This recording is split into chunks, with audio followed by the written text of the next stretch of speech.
Don't worry if you can't pay your loan. Blame the abusive, greedy bank. Who's going to loan money in that atmosphere? You see, Americans don't want fundamental transformation, but the radical progressives and revolutionaries do. And that's about it. The administration knows it. They are finishing the job that Woodrow Wilson started. They have to hide, and they have to change public opinion. And if you think that's a crazy concept, you don't know Cass Sunstein. Oh, but you will. You will.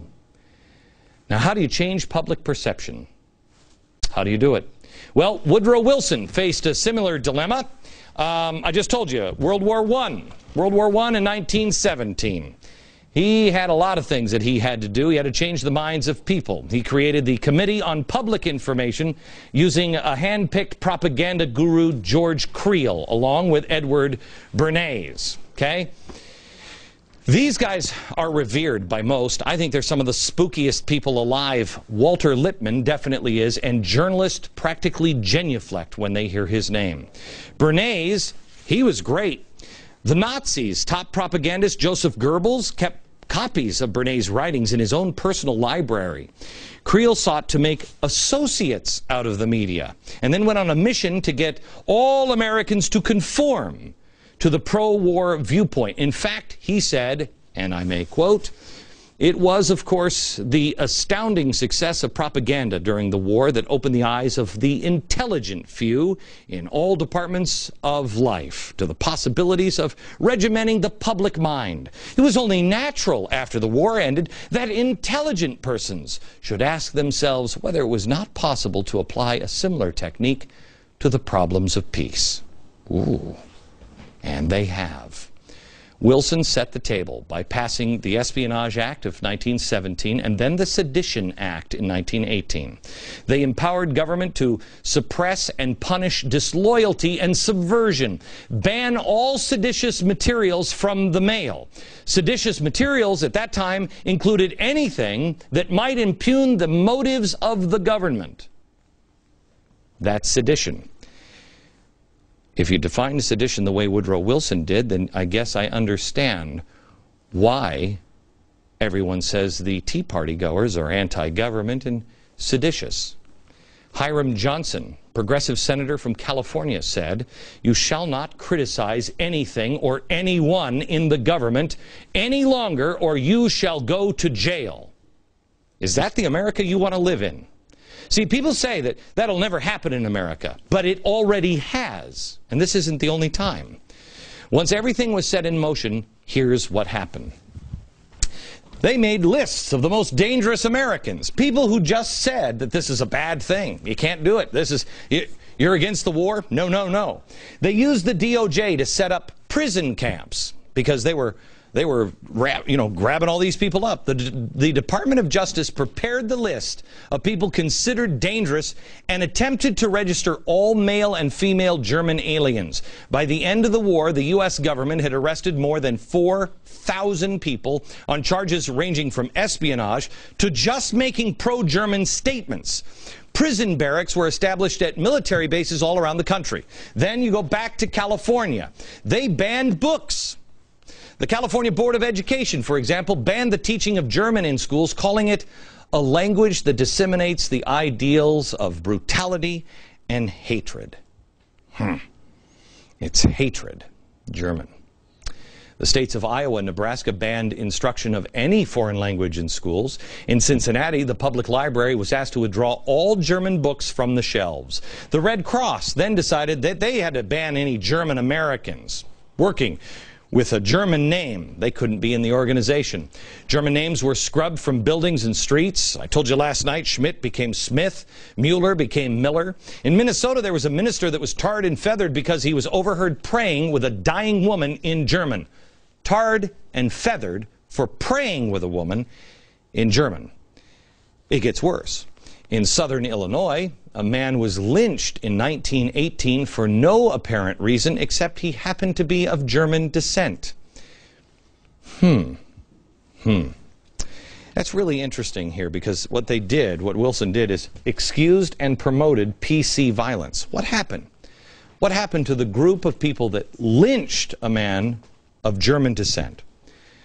Well, the propaganda was so heavy by this point that the jury insisted they were really only doing what had to be done. It was a patriotic act. Lynching. In 1917, private volunteers, with the open endorsement of the Attorney General of the United States, formed an American Protective League called APL. Okay? A.G. Thomas Gregory called the APL a patriotic organization. It was assisting the heavily overworked federal authorities in keeping an eye on disloyal individuals and making reports on disloyal utterances. Wow, that's good, isn't it? Disloyalty.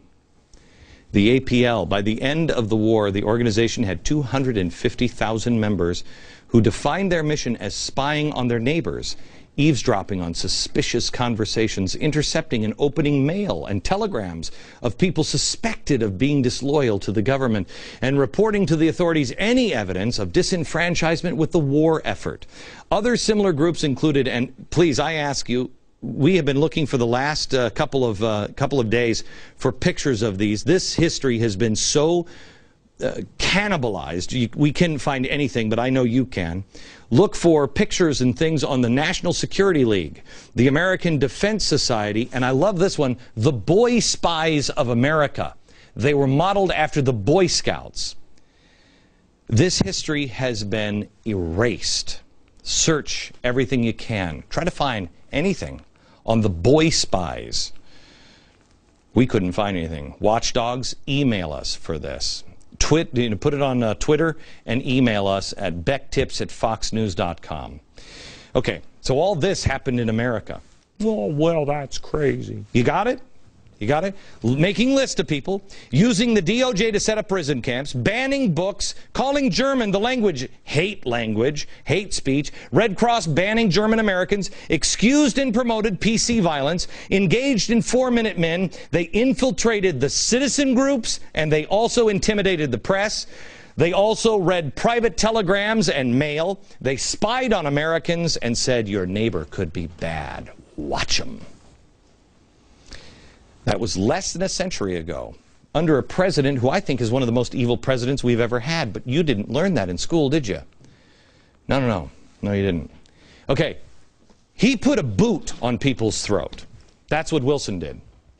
But just like now, progressives learn their lesson, and they launder it, and they make it a little more powerful. They learn from their mistakes. They're very good. Then we had FDR, because Wilson led to Calvin Coolidge and Harding. Harding came in with Calvin Coolidge, and everybody said, okay, these guys spook me. So they had to change things. These were progressives. This was a liberal. That's all he was. He was a liberal. More of the same from FDR. I'll explain FDR, and then we'll show you what we're doing now. And I'll let you be the judge. Are we doing the same things? Coming up in just a second.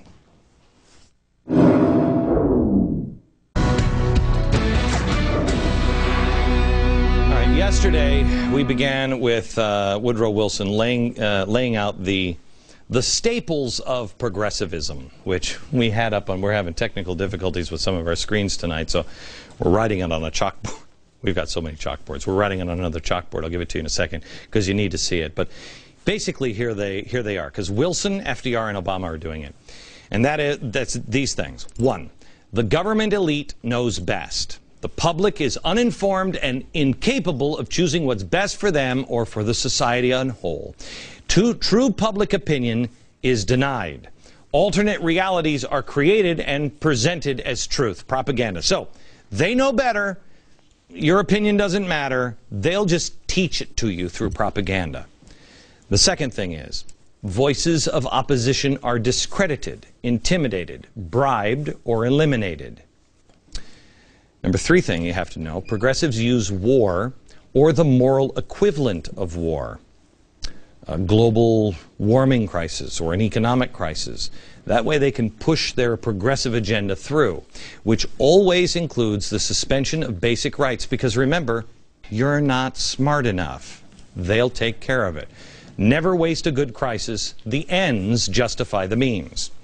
The other thing is they always view the Constitution as an organic document. It's outdated in its original form, and you just have to be open to modern interpretations. Hello, progress. I'm not going to tolerate those who want to stand in the way of progress.